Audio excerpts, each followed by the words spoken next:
Welcome to the Human Intimacy Podcast. I'm Dr. Kevin Skinner with my friend and colleague, co-host Amy Andrus. Amy, how are you today? I'm especially grateful. I'm feeling very grateful today. And just before we begin, I want to just speak to how inspired I feel, hearing from those of you who are listening to the podcast and taking the time to listen and then talk about it. It's very inspiring. And just thank you for listening and thank you for having me be part of this conversation, Dr. Skinner. I'm always grateful to have you. I also have Marianne on periodically, and it was just absolutely delightful. But this week, I just got a badge, 10,000 downloads. So we've had Oh, 10,000 downloads we started in February on Valentine's Day. And so the Human Intimacy Podcast just hit our 10,000th download. So thank you to our listeners. We're getting good feedback. I was just talking with a guy last week, and he said, "Thank you so much. This podcast is really helping me understand some concepts." So anyway, just shout out to our listeners. Thank you. Please share with your friends, family. And today, our topic is maybe the fear of intimacy, right? It's a human intimacy podcast. I want to look at the other side of it today with you, Amy. It's the individuals who maybe we long for connection, we long for that bond, and yet underneath are these underlying fears or unresolved fears. So we approach relationships with maybe a fear of failure. We're not going to make it. And so I want to address individuals who want and long for the attachment, the intimacy, but they're afraid. And let's define intimacy as I often do. Intimacy not being sex, intimacy being just human connection into me see. yeah. And to a greater or less degree, I think that I think we're I think that we're talking to all of us. I think we all have to greater and lesser degrees of that fear of we want so desperately to have connection with others. And yet I think we all have some fear in that. I think so. And I might call those our blind spots, right? The things that we don't necessarily recognize because we're living life like we normally do, but we don't realize maybe we're holding back from a conversation or we're not allowing ourselves to share something that we're scared to share because maybe our partner or others are going to reject it. Or maybe it's we're afraid to go out into public situations and maybe take a risk. If I was dating, for example, maybe the fear is that maybe I'll be rejected or I won't fit in somewhere. Right. And so this fear can come across in multiple relationships, not just our primary relationships. It can inhibit us in connecting with people in general. I mean, all of us have that desire to feel that sense of belonging, whether it's at church, in your neighborhood, in your relationships, but we all at work, we all have that general sense of wanting that feeling of belonging and to have that connection. And in doing this work, I realized that I think we're all, I don't know, I think we all have that desire and we're all a little bit afraid of that. Yeah, no question about it. So if we all have it, then maybe the underlying question is what do we do if we have it? And maybe if I don't recognize it, how can I recognize my blind spots? So I want to address those today. Let's start off with the blind spots, maybe the things that we don't see. And I would actually probably go back to my childhood or our childhood and looking at how we approached relationships from very early on in our life. So if you wanted to do a self-evaluation, you'd probably go back and say, okay, what was I like when I was really young? Let's go back to kindergarten years and even those developmentally important years. How did I see friends, relationships? How did I interact with them? Did I hold back? Was I shy? Was I reserved? Even there, we can talk about this fear of maybe I don't fit or maybe I don't belong. Right. And then if we look at, I seemed to be outgoing as a child, but then I got it's those messages of what experiences did we have that then shape the way that we show up in the world and our relationships. Right. And so those blind spots can actually be determined by how you see people in general. Right. And if I don't trust people, if I don't like people, and I've heard people say, I just don't like other people. They just hurt people. And so I just don't like people either. And yet at the same time, most of them are looking for somebody, some comfort. They're looking for those relationships. And so what usually happens is we don't see our personal approach to relationships because we've got our own stuff, and our own stuff that has not even, been with us for 15 or 20 years, but it's still influencing our lives. Right. Right. And those blind spots we don't even recognize. And so first, even examining, am I afraid of connecting with people? And even looking at that blind spot, what is it? Am I safe with family? Is it friends? Who, examining that fear? And I want to just give an example of that. I was talking with somebody a few days ago, and this individual, as we were talking, he'd been lied to in his most important relationships, everything from parents, both mom and dad. He'd been in relationships with some girls. They too had been unfaithful and cheated in some way. And now he's in a committed relationship and he doesn't trust, right? I mean, he walks around in public and he's afraid that somebody's going to steal away his girl. And I really appreciate that you're using a male in this situation, because I think so often, we just speak to the women, but we have a lot of men in that situation too. And it's based on, what are their experiences? Well, and then that's just, I mean, I've seen many men in situations like that. I mean, we could go any direction, but Right. we walk around with our fears, and there's a reason why we walk around with those fears. And usually it's something or some events in our past that influence how we approach relationships today. And so those blind spots that I'm referring to, they're the wounds that have not been addressed, referring to the Zeigarnik effect that we've talked about in the past. The Right. unresolved comes back to bite us in the butt. Well, again, if those are there, then I can approach relationships from a fear-based perspective. I'm going to get hurt. Somehow I'm going to do something wrong. I'm going to be rejected. And at the end of the day, then I hold back, and in some what we call a projection, I project onto this person my fears.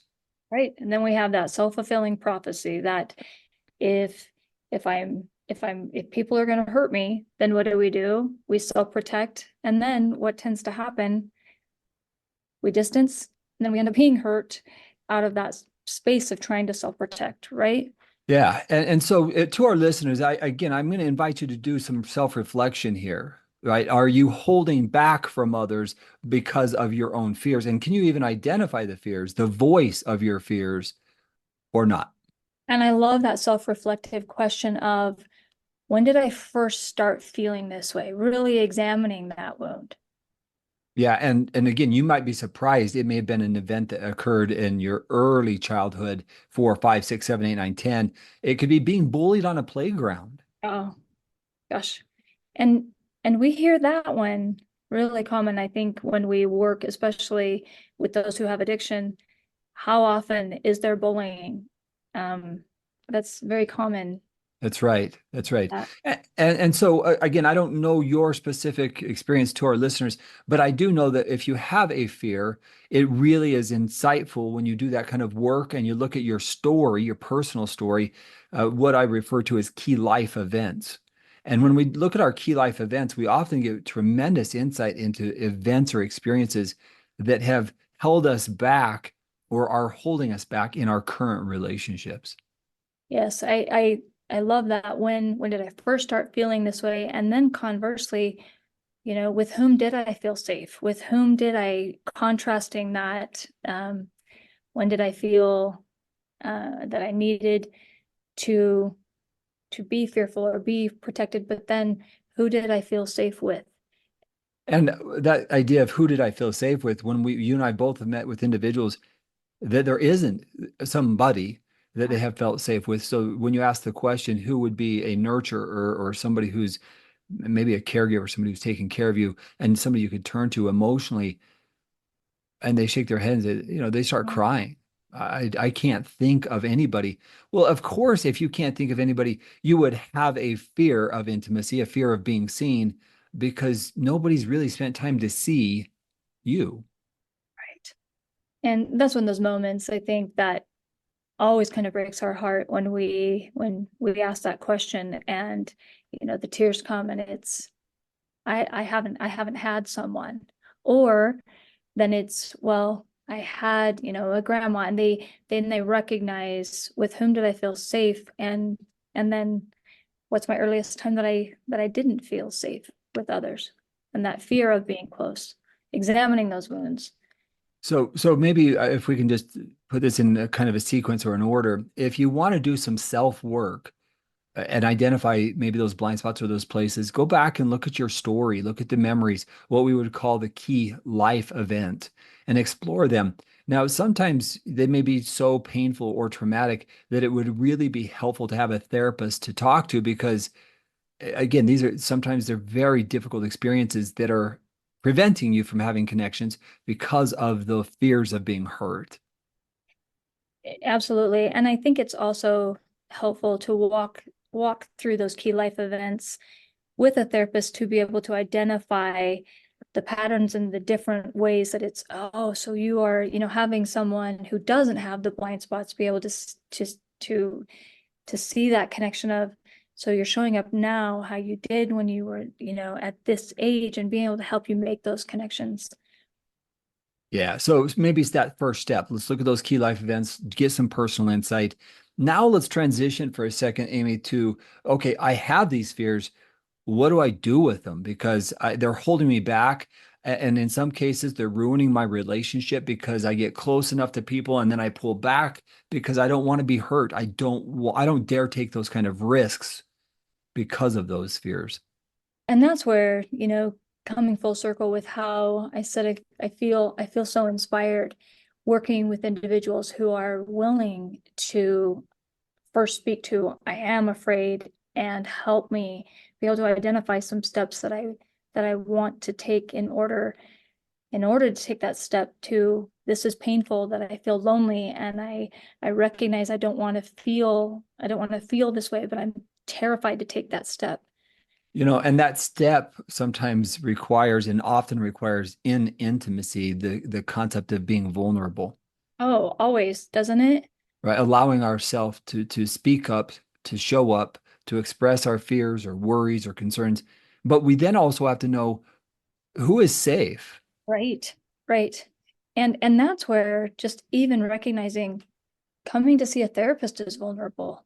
Then speaking it, with a therapist, and then saying, I don't know who I can share this with. And because that vulnerability it is critical that we don't just dive in and share it with anyone. because That's then right. because how many people really then you dive into the vulnerability and you share something that another person doesn't know what to do with it, and then you have more hurt.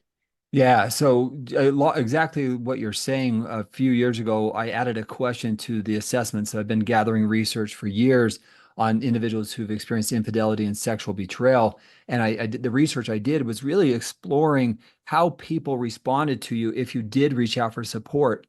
Interestingly enough, that it was, not well at all the way to very supportive.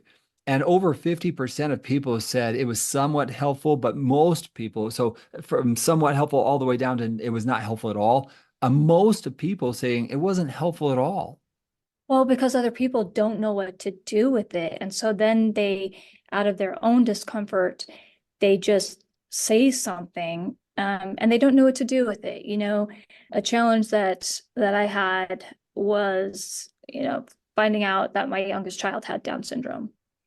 And other people, they weren't, people would say comments like, I always prayed I would have a daughter with, or would have a child with Down syndrome. And people would just say things to try, but they weren't trying to intentionally hurt or harm, but out of not knowing how to respond, a lot of people would say really awkward things, or so I think knowing, how do you know who is safe for you to share difficult feelings with? And that's where this is the power of group therapy for me, working with group, and working with women and men, and having them be vulnerable to sit with others, but then to also kind of dip their toe into vulnerability and be able to hear someone else say something that strikes a chord then within you, and then you already kind of know that safety is there because they've already expressed something similar, and then you can add to it, and then you're practicing that intimacy and stepping into that in a very gradual Yeah, way. and that's exactly right. And interestingly enough, we were just talking about that with a group that I just started, I had a group of people that I've been working with, and it's so interesting. We added a couple of other individuals to this group, and do I fit? Where do I fit? And yet, it's so interesting as they start to merge together, so to speak, and they realize that it's okay to be vulnerable. There is such a power in Oh, being able to give a voice to my internal sufferings. And yet I think so often we maybe hide in isolation because we don't want to be judged. We don't want people to reject us because maybe that's what we're used to. or we have tried to share, as you were sharing the example, and then it was met with, um, like the example I always wanted. We're met with something where then it reinforces, okay, it's not safe to share. But group therapy, I love group for that reason, that we don't even all have to have the same experience, because really all of our experiences are different, but really being able to connect to the emotion underneath the experience, and you feel that, and then you feel that connection, and you're practicing that vulnerability just a little bit at a time, and it's so powerful.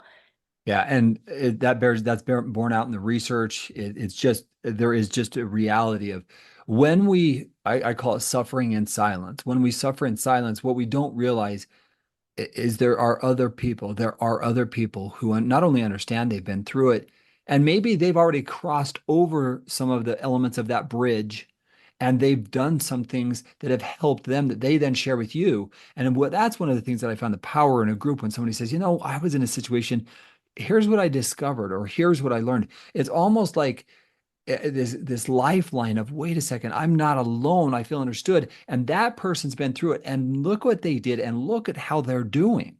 Right, then there's a hope there. So there's also that, um it's not just me, and you feel that sense of, we all have that feeling of wanting to belong. We all have that feeling of feeling left out. We all have that feeling of feeling afraid. And then also, so first, it's not just me, but then secondly, okay, you have done this. That means I can do it. Gives you that Yeah. hope that then I can too, right? That's exactly right. And then if I take it even a step further, then as we start to create, I'm going to call it a community, I feel comfortable sharing things that maybe I haven't shared with others in the past. And again, it's kind of like this growth thing. Maybe compound interest in a positive way, where it just starts to grow because now we have a community, and I actually look forward to this group, these connections, because it's the one time in the week, and this is the thing we often hear. It's the one time in the week where I feel like I can just be myself, let everything down, because normally I'm bottled up, covering things up, and I'm isolated and I don't know who to turn to. The power Oh, is just incredible. it is so profound. And there is this then ripple effect, that because then you're practicing this in a group, you are practicing that, dipping your toe into vulnerability, and then having, practicing that on a weekly basis. And then there is that ripple effect of, it changed the way that I started talking with my sisters, with my family, because you're gaining that confidence as you're practicing it. And so Right. I can't, right? No, that's exactly right, because that reminds me of a story a few years ago, really difficult story, but an individual came to me, and that trust is being earned when they share things with you that they've never shared with anybody else.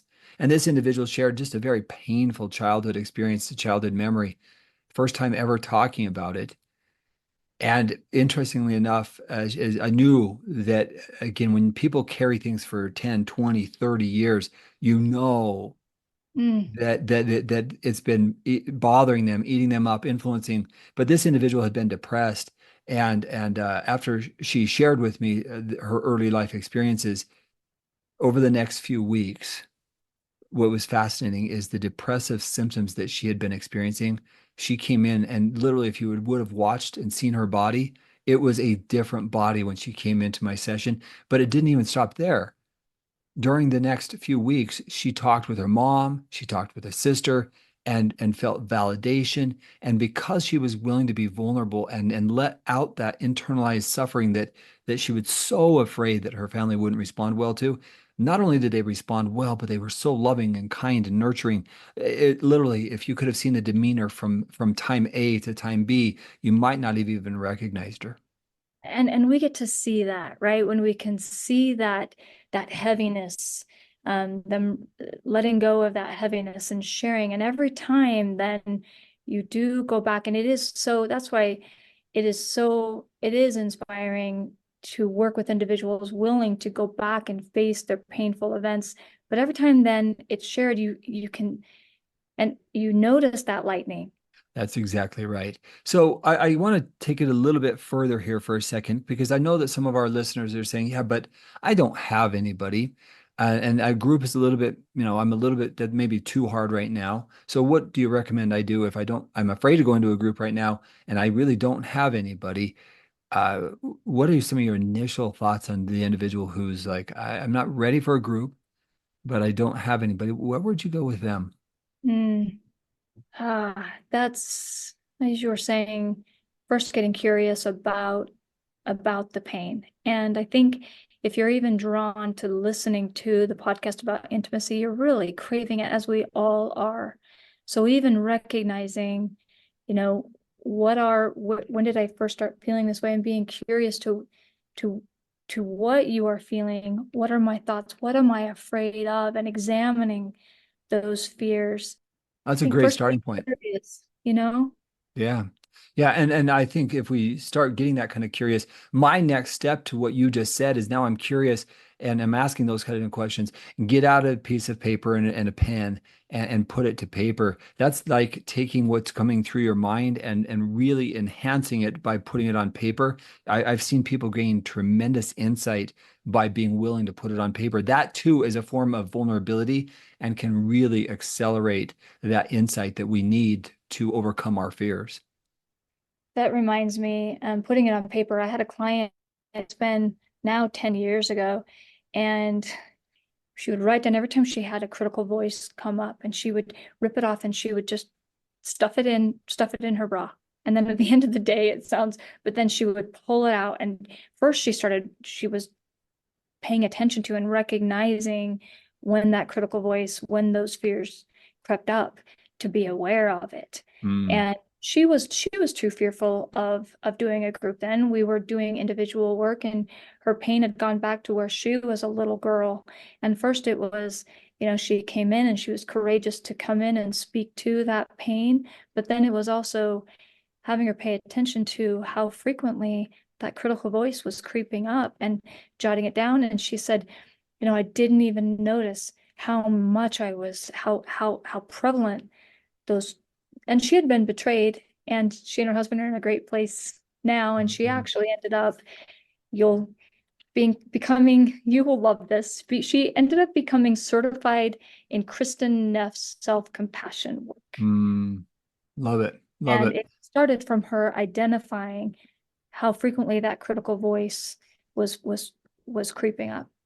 Well, and let's just go with that one for a second, because I really think that critical voice is one reason why we're afraid to, because we open up, because we're afraid that other people will see into our world and think, boy, what is going on with you? You're a mess. Right? And yet, and maybe one of the more powerful ways that we do this, it's a statement. Would you talk to others, your best friends, the way you're talking to yourself? And that's Kristen Neff, or I know you've talked about Kristen Neff, but that's self-compassion. And when we ask that question, we would never speak to anybody else, the way, I mean, maybe not, but I hope not, the way Well, but that we that's talk right. to ourselves, right? Yeah. And again, Kristen Neff's work, self-compassion, she really emphasizes, I mean, look, if you're going to help yourself, it starts there. In fact, it's harder to have compassion for Yeah, others when you're not having self-compassion. So again, maybe one of these powerful ways to get through this is you need to develop self-compassion, because then you don't have a fear of intimacy. Because if we really break it down, a fear of intimacy is a fear of being seen. I don't dare be seen because I've got this issue or I've got this struggle or others have judged me. And that's probably the biggest burden of being bullied or being abused or being hurt in some way, because you come to a conclusion, and this is really what I think the crux of our fears are, is we come to a conclusion that there's something inherently flawed or wrong with us. And once we right, get to that point, then of course I don't want to be seen because I'm unlovable, I'm a failure, I'm ugly, I'm not whatever enough. right. And so then the fear of intimacy is I don't want people to see me because I've got these problems, addictions, whatever it may be. I don't want anybody to know. Right. And then when I do open up and I realize I'm not alone, wow, that in some moments people are just in awe that they're not the only one who's dealing with such issues. Right. Right. And it isn't, it's not just me. It's, when we're in a group and it's who has ever felt left out, who has ever felt like they don't belong, and it's all of us. And you speak to that, and it is just um it is really powerful. I keep going back to group, but for this individual, it was first she was brave to step into her pain, and then she started writing down the experiences, right? And so jotting it down, that critical voice, and paying attention to it. Yeah. All right, so let me get ready to close out today, because I want to take this at one just a little bit, tweak it just a little bit for a second. To our listeners, if you find that human connection, human intimacy, if you find that fears, and you may not be using the word fear, but you're scared or worried or anxious or jealous that Or somebody's lonely. going to hurt you or lonely, right? If those are things running through your mind, that can be what we were labeling bigger picture here, the fear of intimacy. And it can happen at any phase of life, from childhood into marriage, into I've been divorced and now I've got different fears than I had before I was ever married. And so this is a lifelong And challenge a because motherhood and to all different phases across the lifespan, right? yeah, because the fear is others are going to see me. And if I'm inadequate as a mother or I'm inadequate as a parent or a father, if I'm inadequate, then I've come to this conclusion that I'm not right. I'm not as good as others. Or That's belong. why self-compassion is absolutely so essential to really health and well-being, because right now we're talking about how to be healthy human beings. And we can't be healthy when we've got these core root beliefs driving our day-to-day thinking patterns. Right. So going back to starting small, how how do we start small? I think it's really understanding and giving a voice, like you said, to our fears. And I think writing those down, talking with a therapist, and then working our way. If you're already in a group, you're already doing some of these things. But again, the goal should be I want to be the healthiest human being that I can possibly be. I want healthy connections. I want healthy relationships. And I don't want to settle for mediocrity. I don't want to settle just to go through the motions. I want to have relationships that are meaningful, connected, bring joy and happiness. And I don't want to live in this place of fear. And that gets me to one other thing.